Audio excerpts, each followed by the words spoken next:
Manhunts. Are they even worth it anymore?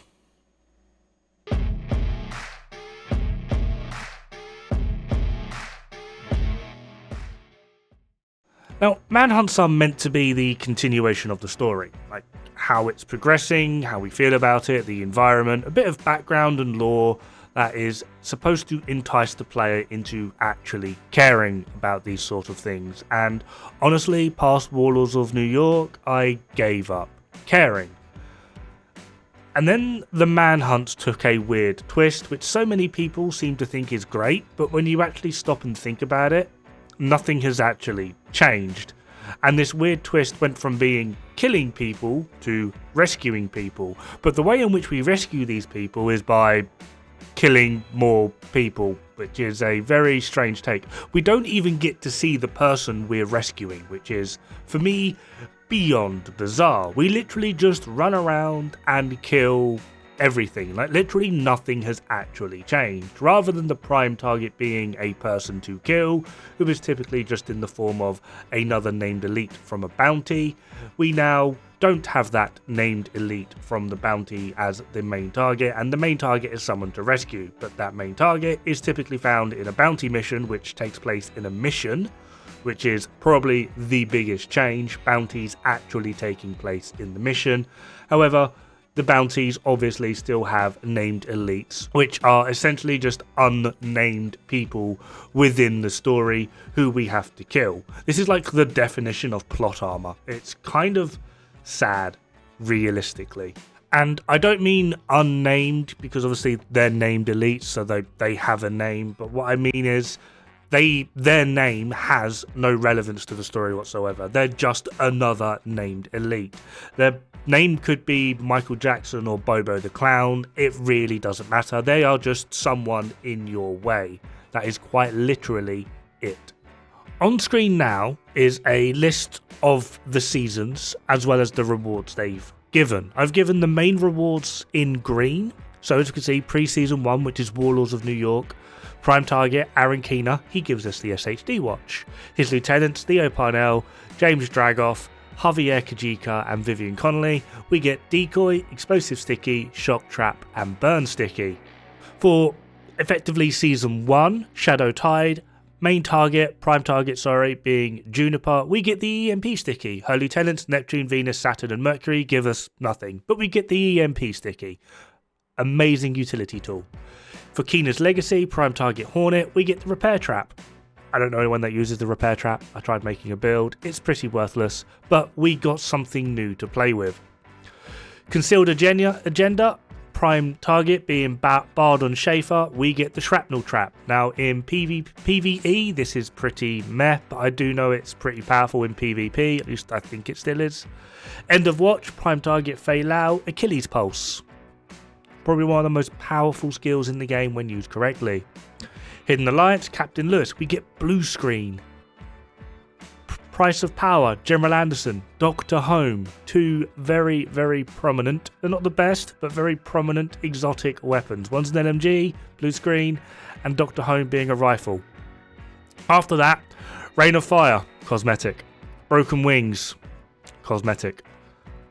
Puppeteers, this time around, cosmetic, which is a damn shame. There is also a list of non-obtainable skills. We have the Hacker Pulse, Lockdown Seeker, Chimera Chem, and Ironclad Dispenser. Now these are in the game. These are functioning items in the game. They have names, they have codes, they work. But we can't actually get them, which I find very, very strange. Now the first one on this list is the Hacker Pulse. It's used by Aaron Keener and Hunters.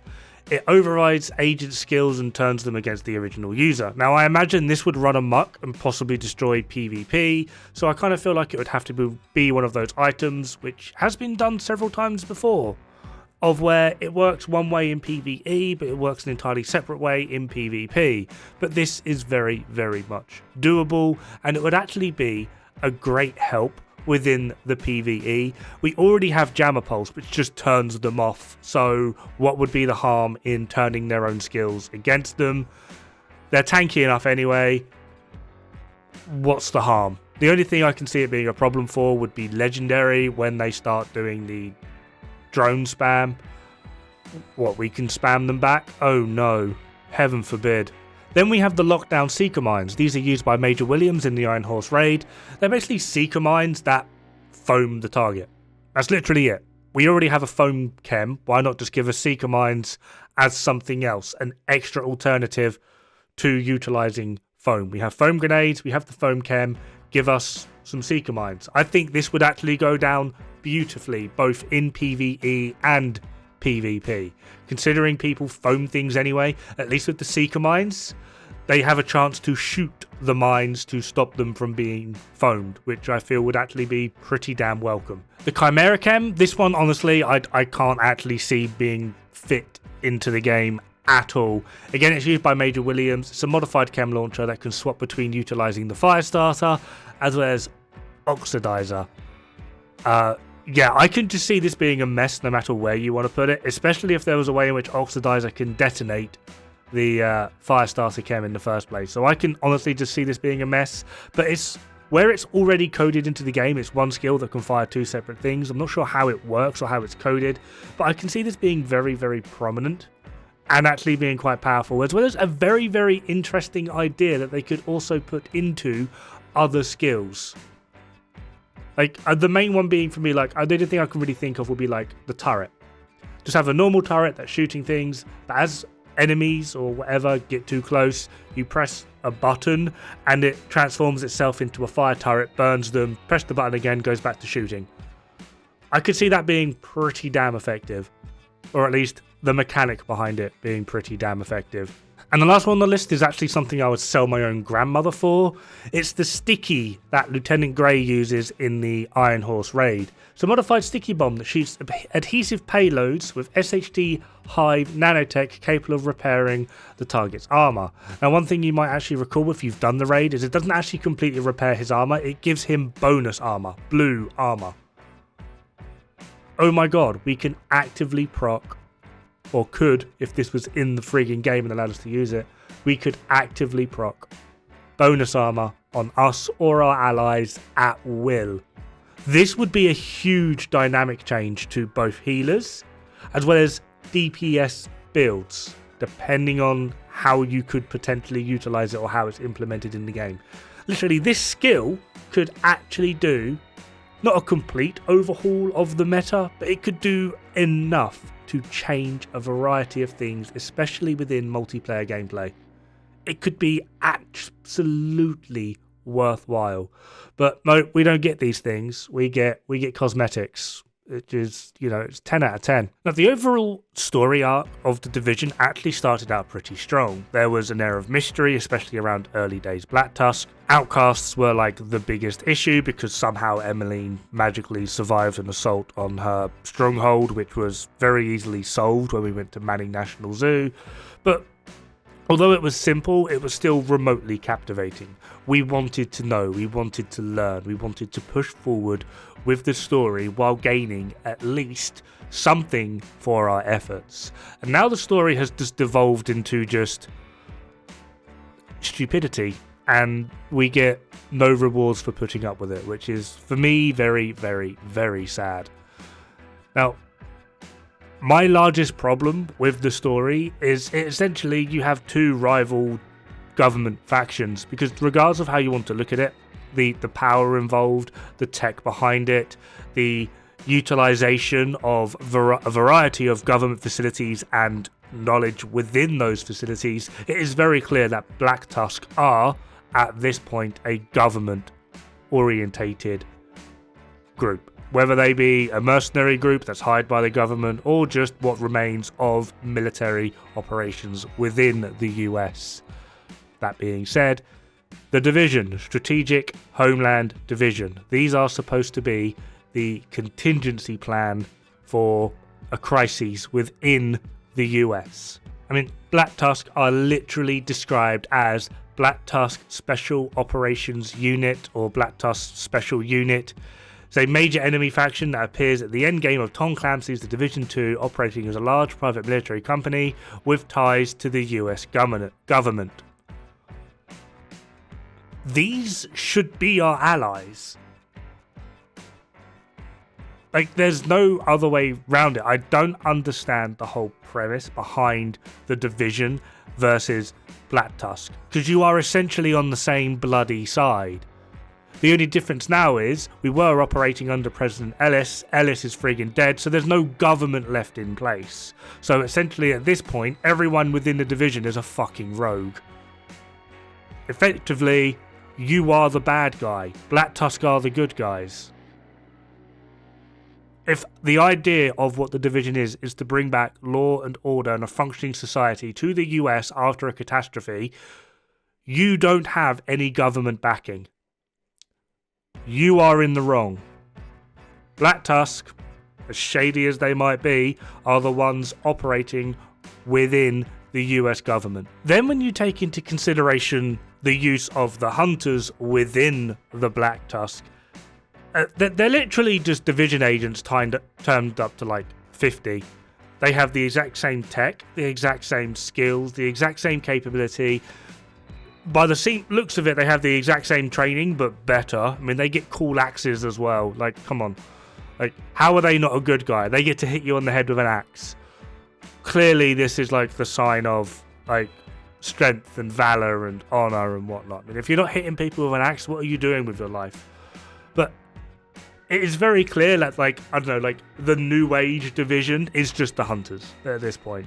But they're all shaped up to be the bad guy. So either the entirety of the Division leadership, which is just Kelso and Manny Ortega, has the collective IQ of 3, and 2 of those points are fighting each other, or the story is actually as bad as I think it is, which is the way I'm leaning towards. So this then brings us to the ultimate question.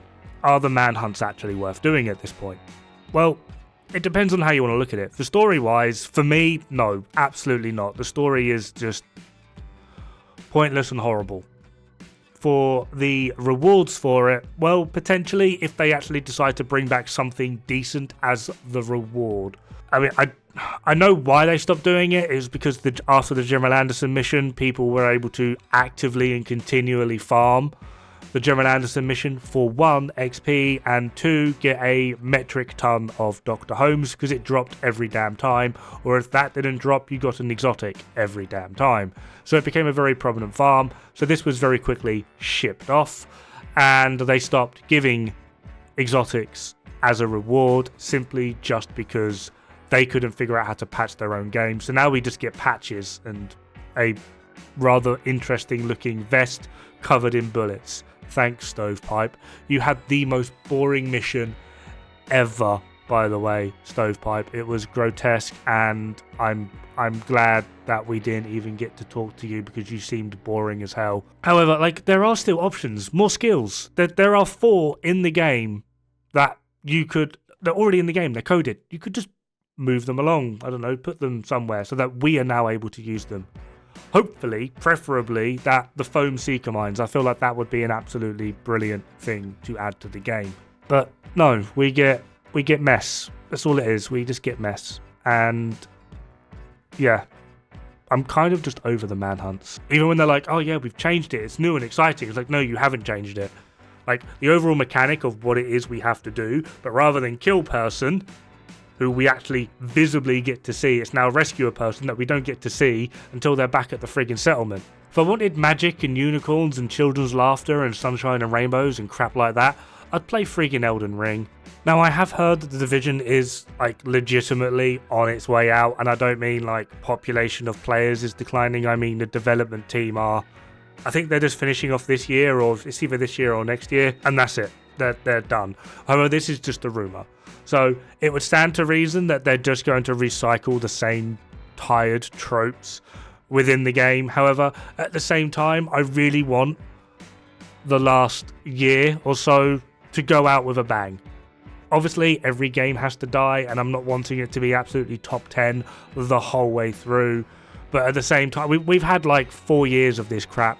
Can we not figure out something new for once? Please. Anyway, Manhunts.